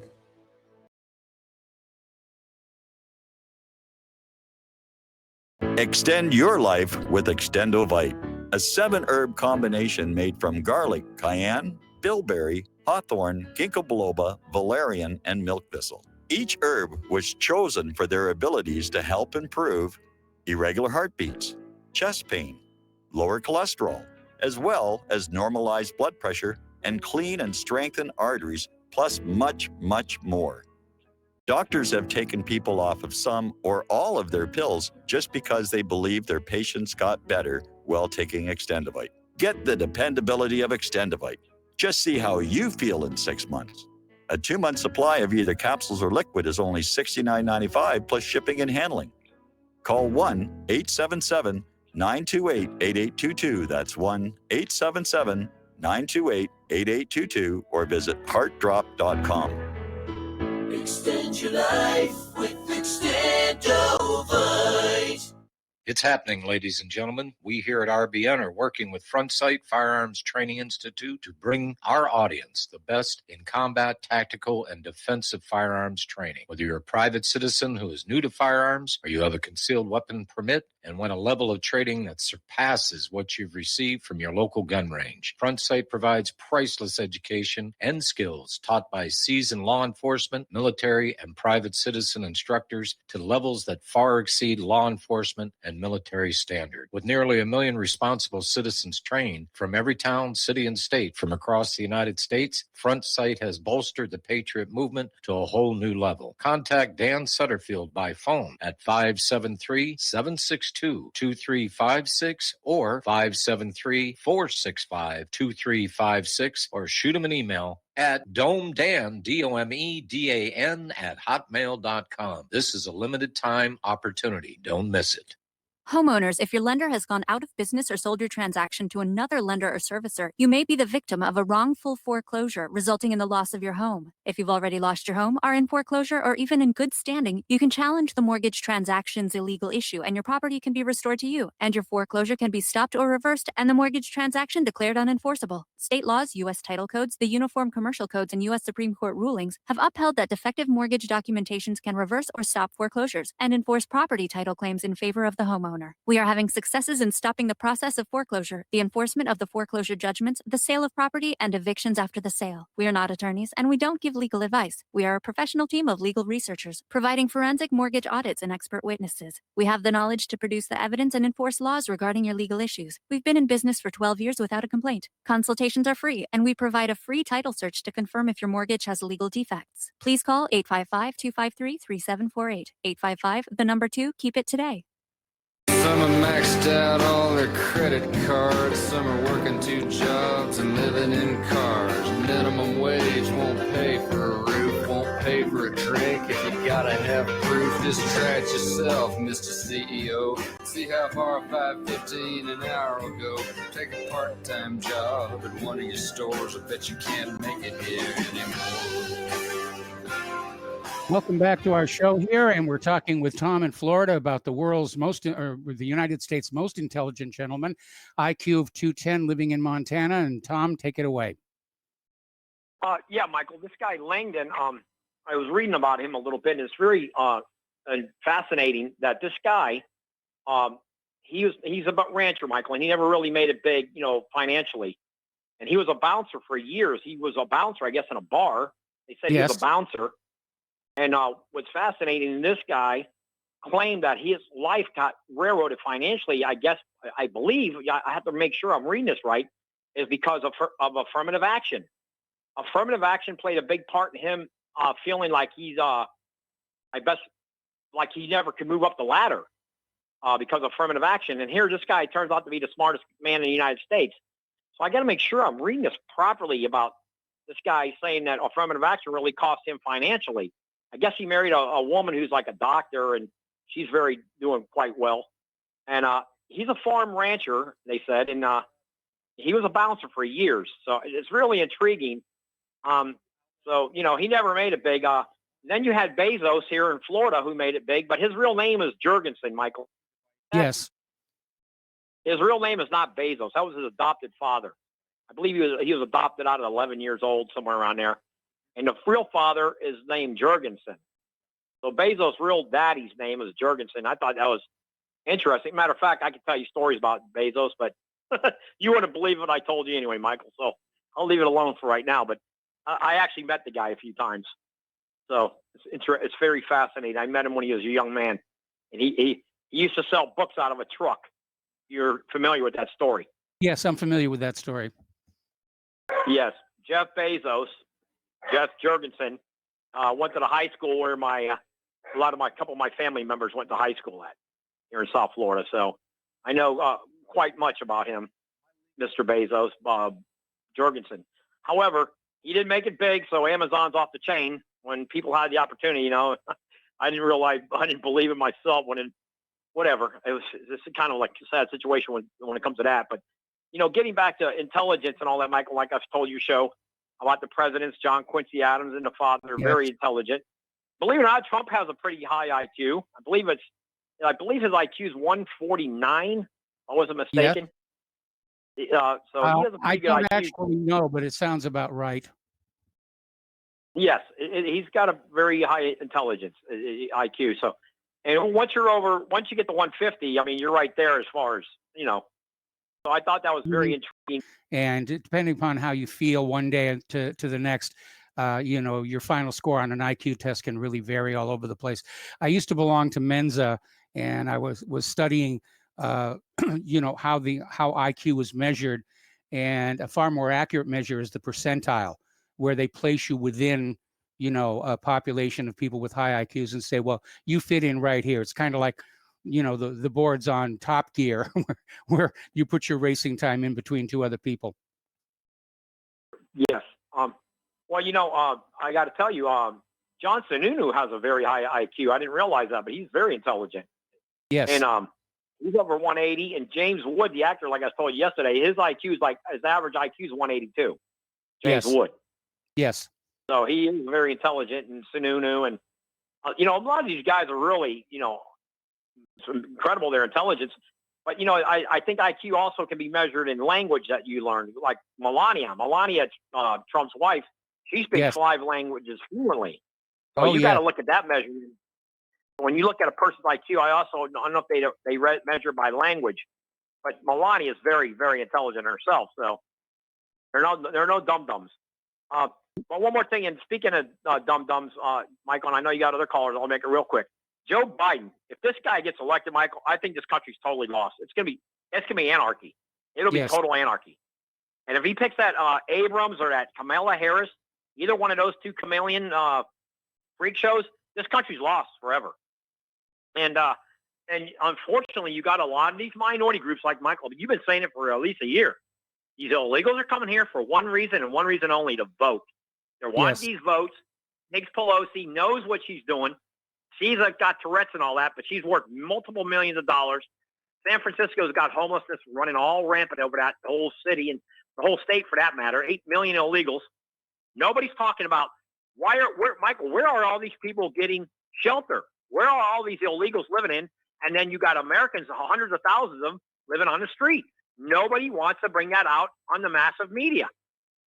You got a couple 100,000 Americans homeless in the state of California. But where are you putting these 8 million, 7 million, whatever it is, illegal aliens? Where are they being sheltered at? In camps? In war camps? Where? Well, what are they doing? Are they all picking probably agriculture? living Or like, 20 to 30 in a single room apartment. That has to be, Michael, exactly. You're absolutely right. There has to be 20, 30 people living per household. In Southern California, Orange County, all that. It's gone. Costa Mesa. My brother told me the places, it's not even, it's like a third world there anymore. Yes. The beaches, it's gone insane. And you got this Newsom, you got this bumbling imbecile Biden. They want to have these guys as the leaders of the Democratic Party. And you got Abrams and you got Kamala Harris. This is unreal. And like you said, the only one actually had a little bit of a brain who actually was a patriotic was Tulsi Gabbard. And you see what they did to her.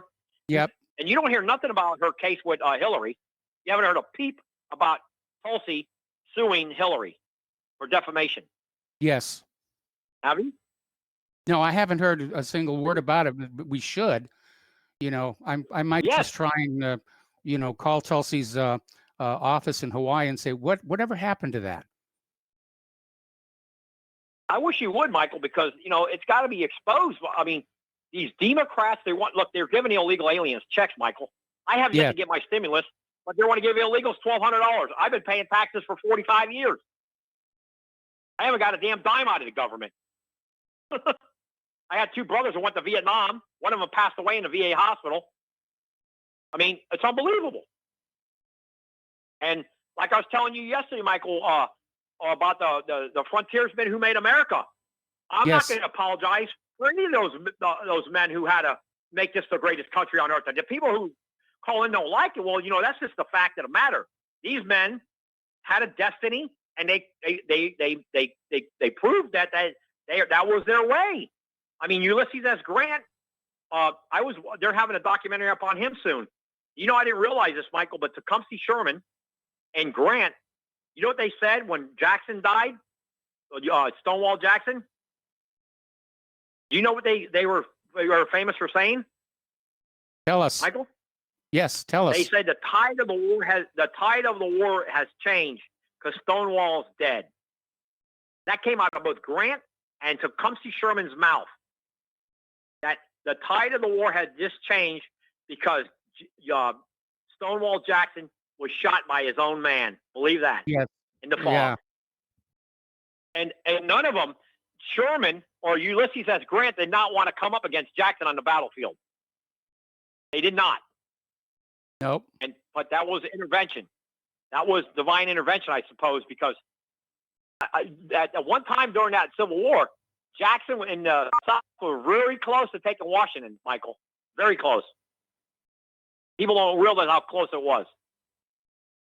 And Jackson, I believe of all the generals that were in that war, he was the best battle commander, for sure, without question. And Sherman knew it.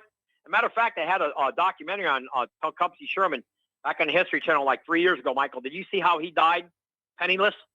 Yes. Basically. He was giving all his wealth away to all his men. Country. Yes. It was an Anyway, amazing documentary about Sherman. Yeah, Tom, got to let you Mike. go.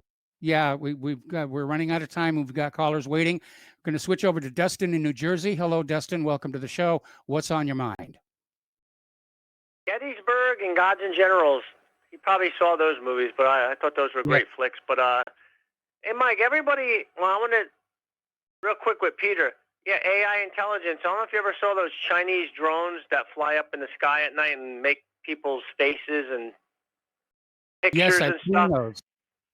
Yeah, isn't that incredible? Like, amazing. imagine you can use those to fly into jet engines planes. Like if you have an enemy assault coming, have a wall of destruction. Like you can fly them with artificial intelligence. You actually can predetermine. They can predetermine where the plane's going to be.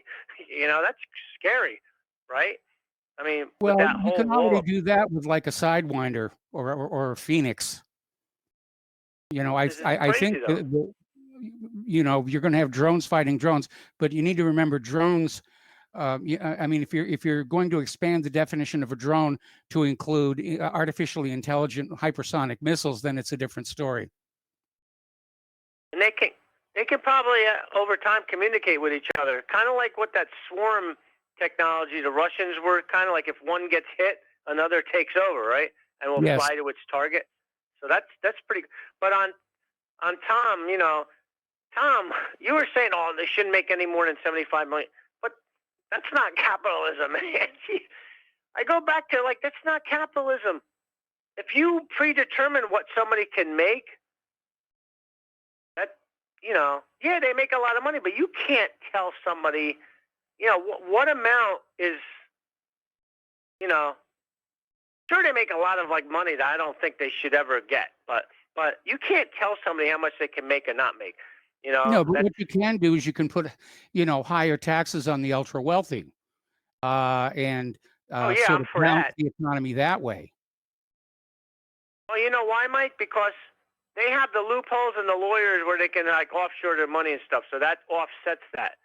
Well, they have the They have the politicians who would sell their own mother for $1 that write the laws that create those loopholes. But getting on to Tom, you know, he talked the other day about manifest destiny, and also, like, you know, these people, like, greatest country on the everybody thinks their country is the greatest. Like, if you're great, that makes somebody else not great. You know, that's the whole end of the what do they call it? End of history. That's what Pompeo Yes. believes in, and all these other people, right? Is that what it's called? Yes.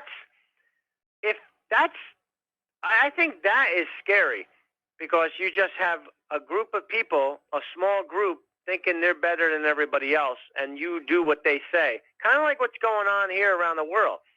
You know, like, Israel. you can't bring your oil.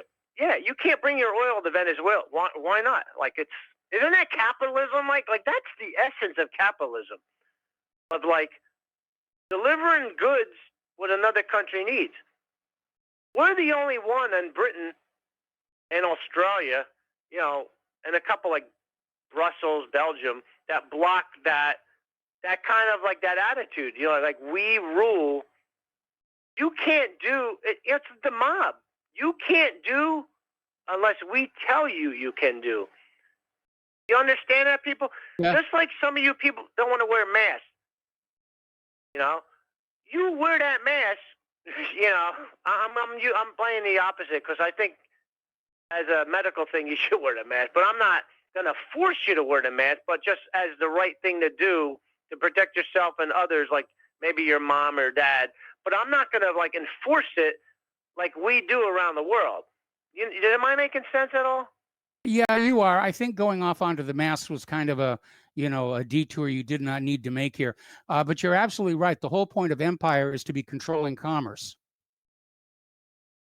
Well, I said that, the mask thing, because he said it was like basically a muzzle on your, on your mouth. I think that was kind of like maybe pushing it a little, because, I can talk fine wearing my mask when I go to the store and I take it off.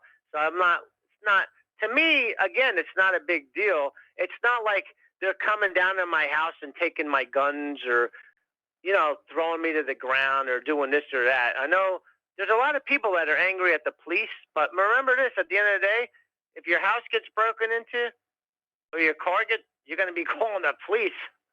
You're not going to not call the police, So, I mean, the police are not the bad guys. They're just basically doing their job that they're hired to do. No, it's the civilian leadership that's causing the problem. Anyway, Dustin, we're almost out of time, and I got 3 more calls I got to get through. Thank you for the phone call. Let's switch over to Kevin in West Virginia. Hello, Kevin. Welcome to the show. What's on your mind? Well, the first thing that's on my mind is Mr. Alan Dershowitz. I don't know if you've seen his latest interview where he was saying that, under the Constitution, that we cannot refuse if they mandate a vaccine. I don't know if you've seen this interview or not. Yeah, I saw that interview. We linked to it. And unfortunately, Mr. Dershowitz, who claims to be a constitutional lawyer, seems to have forgotten the 9th and 10th Amendments. Exactly. And I wanted to hit on a couple of things that, Tom and Peter was talking about. Absolutely, they're right with the whole AI thing. Absolutely, I agree. And the first thing that pops up in my head when they say that, and you're going to laugh, but it's Project Bluebeam. I know it's not artificial intelligence and it's holograms, but somehow I just got a strange feeling that will play a part in with this artificial intelligence thing. Like, I don't know if you agree with Bluebeam or not, but somehow this plays a part into it. Absolutely, Well, I think it does. I know that they definitely considered Bluebeam as a possible reality. They just really couldn't get it to work convincingly. Oh, so have they scrapped that completely, or are they still? As far as probably somebody is still getting a paycheck to work on the idea, but I mean, everyone sort of overestimates what holograms can and cannot do. For one thing, they cannot hold out their backgrounds, and that's what makes holograms really kind of tricky. I mean, if you're in a room with a black background, holograms are very convincing. But if you're talking about projecting something on the sky or projecting something in the middle of a city street, you're going to see the sky through the hologram. You're going to see the city street through the hologram because they don't eclipse their background. It's going to look like a really bad double exposure. Yeah. I agree. And then one other thing that I wanted to mention, and you were talking about oil and fossil fuels. Yes. I am under the belief for the past 100 years, we have not needed fossil fuels or even needed chemical rockets to even, to launch and to go outer space. That I think that this technology has been suppressed. I am under that belief that, that we have the ability to free energy, i.e. a Tesla coil or, something along those lines. I just wish this elite, would stop being so greedy and with the whole fossil fuel thing and just let us expand out into the stars. Because I do believe that if that is our human destiny, it is to traverse the stars. And I just wish. Well, I'm going to have to let you go. Can you call in tomorrow? We'll talk about this because I got to let you go for this final commercial break. We'll be back with final 2 calls after these few words.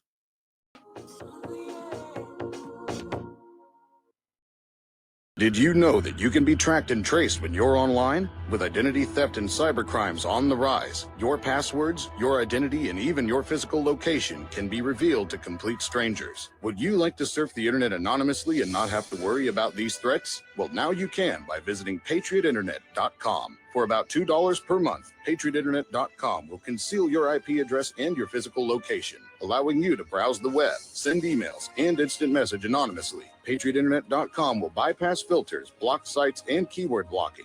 You can also bypass logging by your router and your ISP. With patriotinternet.com, there is no software to install and uses 128-bit encryption for your protection. When using wireless hotspots, patriotinternet.com shields your information from identity thieves and is compatible with Windows, Mac, and Linux. Protect your identity and your freedom with anonymous internet access from patriotinternet.com. Visit patriotinternet.com today. Extend your life with Extendovite. Extendovite really works. Here are some reviews from Amazon.com. Amazon customer, 5 out of 5 stars. I'm quite happy about it. This product has relieved what appears to be an angina problem, pain in the chest after climbing stairs, and short on breath. I'm quite happy about it. Dr. Sam Surreal. Good product and ingredients. Kept my blood pressure normal after mild heart attack in 2015. Switched to plant-based diet also to reverse atherosclerosis. John Bispicos, 5 out of 5 stars. Built up my immune system. To order, call 1-877-928-8822. That's 1-877-928-8822 or visit our website at heartdrop.com. Extend your life with Extendovite.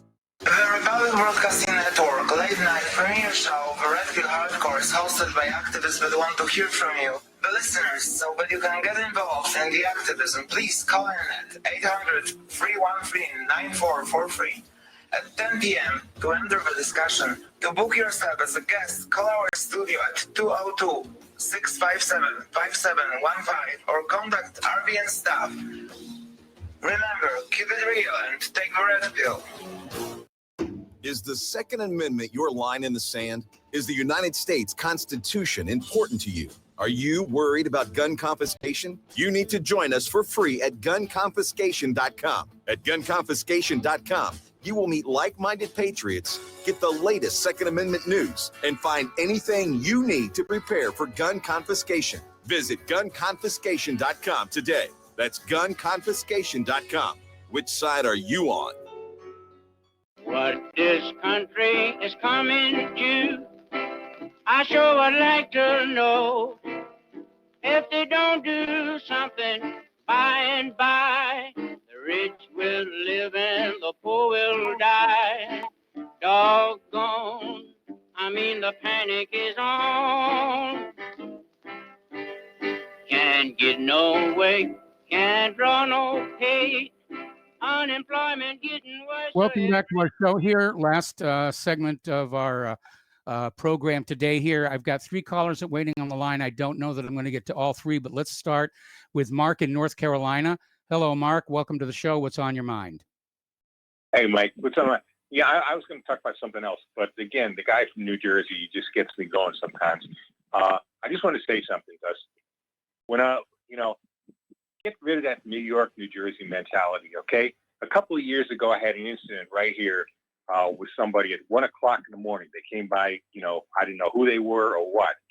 I took care of the situation myself, and by the time it was over, they drove off like a bat out of hell. Okay, that's it. Only then did I call. I didn't call 911. I called the police. Only then. Okay, just to report what had happened. Okay, just in case these clowns would have said something, that I threatened them out of nothing. They were on my property. I mean, okay, but I took care of the problem. Okay, I did not need the police. All right, other than to report it. Get rid of that New York mentality. And as far as the billionaires go, I agree. They shouldn't have any more than 50 million is about the most anybody should have or that they need. Because other than that, they use their money as weaponized money. They buy up everything that's not, and they buy up the government itself. Okay?